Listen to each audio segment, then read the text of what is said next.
Мы очень открыты, очень гибкие и очень настроены на то, чтобы Украине всячески помочь. Спасибо большое. Огромное спасибо. И нам нужна эта помощь. Потому что была координация. Наоборот, я очень рада слышать вас и очень благодарна за помощь. И думаю, что нам нужно очень сильно объединить все усилия, чтобы не пропустить эту группу. Очень тяжело. Уверен, что все будет хорошо.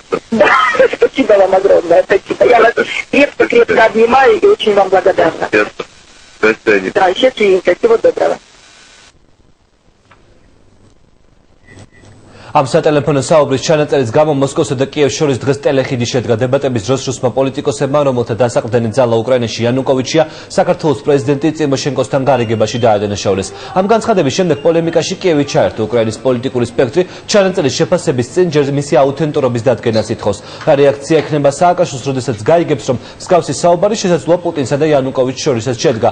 ეს არის კითხვა, რომელიც დღეს საქართველოს პრეზიდენტის მიმართ მოსკოვში დაისვა. თუ იანუკოვიჩი ამ ბრძოლას წააგებს, ის პოლიტიკური გვამი გახდება, განაცხადა დღეს მისმა მხარდამჭერმა რუსულ პოლიტიკაში კონსტანტინე ზატულინმა. რუსი ექსპერტები კი არ გამორიცხავა, რომ არჩევნებში იანუკოვიჩმა გაიმარჯვოს, თუმცა მას ამ გამარჯვების შენარჩუნება გაუჭირდეს და კიევს ისევ ხავერდოვანმა რევოლუციამ გადაუაროს. მიხეილ სააკაშვილისა და იულია წიმოშენკოს სატელეფონო საუბარი საგანგებო პრესკონფერენციაზე პრეზიდენტობის ერთ-ერთმა კანდიდატმა ვიქტორ იანუკოვიჩმა გაავრცელა.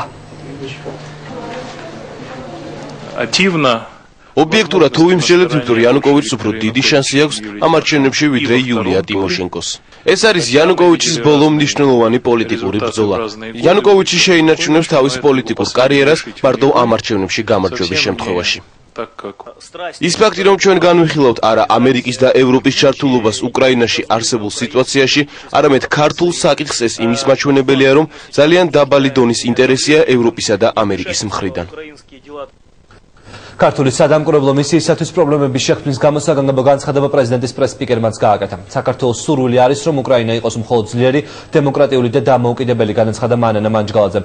საქართველოს გეგმებში არ შედის რომელიმე კანდიდატის მხარდაჭერა, საქართველოს ამ არჩევნებში ვერც ჩაერევა და არც ჩაერევა.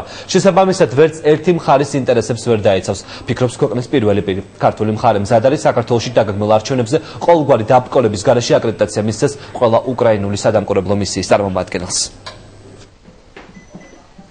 პრეზიდენტი ნიშნავს, რომ მხოლოდ ძლიერი, დემოკრატიული და დამოუკიდებელი უკრაინა ეს არის მეგობარი საქართველოს სურვილი. რაც შეეხება ქართული დამკვირვებლების რეგისტრაციის თემას, რომელიც პრობლემატური გახდა და საკმაოდ დიდი რეზონანსი მოყვა თავად უკრაინაშივე, პრეზიდენტი განმარტავს, რომ საქართველოს გეგმებში არ შედის რომელიმე კანდიდატის მხარდაჭერა საქართველოს არჩევნებში ვერც ჩაერევა, არც ჩაერევა და შესაბამისად ვერც ერთი მხარის ინტერესებს ვერ დაიცავს და დაიკავებს. ქართული მხარის მიზანი მხოლოდ ძლიერი და დამოუკიდებელი უკრაინაა. და სწორედ ამიტომ რომელიმე საპრეზიდენტო კანდიდატის მხარდაჭერა საქართველოს ხელისუფლების მხრიდან დაუშვებელი და გამორიცხულია. აქვე უნდა ითქვას ის, რომ ქართული დამკვირვებლების არჩევნებში მონაწილეობის შესახებ თავიდანვე ინფორმირებული იყო უკრაინის საპრეზიდენტო არჩევნებში მონაწილე ყველა ძირითადი კანდიდატი. და კიდევ ერთი, პრეზიდენტის განცხადებით, ქართული მხარე მზად არის საქართველოში დაგეგმილ არჩევნებში ყოველგვარი დაბრკოლების გარეშე ჩაერთონ და მონაწილეობა მიიღონ უკრაინელმა დამკვირვებლებმა. უკრაინის ცენტრალურმა საარჩევნო კომისიამ კი 2034 ქართველი დამკვირვებლის საკითხი დღეს უნდა გადაწყვიტოს თხილამას სესკოში საღამოს 6 საათზე არის დანიშნული. ბოლო მონაცემებით არჩევნების დაკვირვების პროცესში საქართველოდან უკვე ჩაერთო 150 დამკვირვებელი. ისინი დონეცკში არიან და საარჩევნო პროცესის მონიტორინგს უკვე უწევენ. დონეცკი ეს არის ერთ-ერთი ყველაზე რთული რეგიონი, სადაც ექსპერტების ვარაუდით არჩევნების გაყალბება ამოსაოდნელი. ქართველი დამკვირვებლების დაბლოკის საკითხი კი უკრაინაში პრეზიდენტობის კანდიდატებს შორის დაპირისპირების მიზეზი ხდება. გუშინ იულია წიმოშენკომ იანუკოვიჩის პარტია ამის გამო საჯაროდ გააკრიტიკა. ქართველი დამკვირვებლებისათვის უარისკმა კიდევ ერთხელ ხაზს უსვამს იანუკოვიჩის გუნდის მცდელობას, რომ არჩევნების ფალსიფიცირება მოახდინოს. ეს აღმაშფოთებელი საქციელია. გადაწყვეტილება ქართული დელეგაციისათვის უარისკმის შესახებ ცესკოს 8 კორუმპირებულმა წევრმა მიიღო. გადაწყვეტილება ქართული დელეგაციისათვის უარისკმის შესახებ ცესკოს 8 კორუმპირებულმა წევრმა მიიღო. ამიტომაც გამოვედი ინიციატივით გადაწყვეტილება სასამართლოში გავაპროტესტო. ახლაც იმედი მაქვს, რომ ცესკო შეცვლის პოზიციას.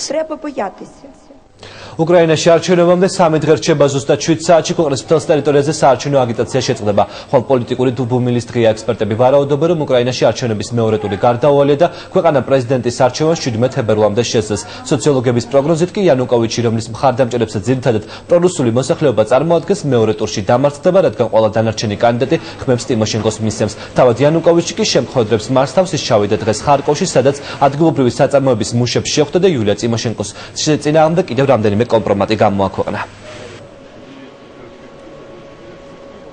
არჩევნების გაყალბებაზე ყველაზე მეტ საუბრობს პრემიერი ტიმოშენკო. ეს არის ადამიანი, რომელიც უკვე 5 წელია ქვეყანას მშვიდი ცხოვრების უფლებას არ აძლევს. მათ შორის წინა საარჩევნო პერიოდშიც. ის იგონებს ტექნოლოგიებს, რომელიც მსოფლიოს არც ერთ ენციკლოპედიაში არ წერია. ჩვენ უკვე მივეჩვიეთ ამას, ეს არის სპექტაკლი, რომელმაც ქვეყანა დაანგრია.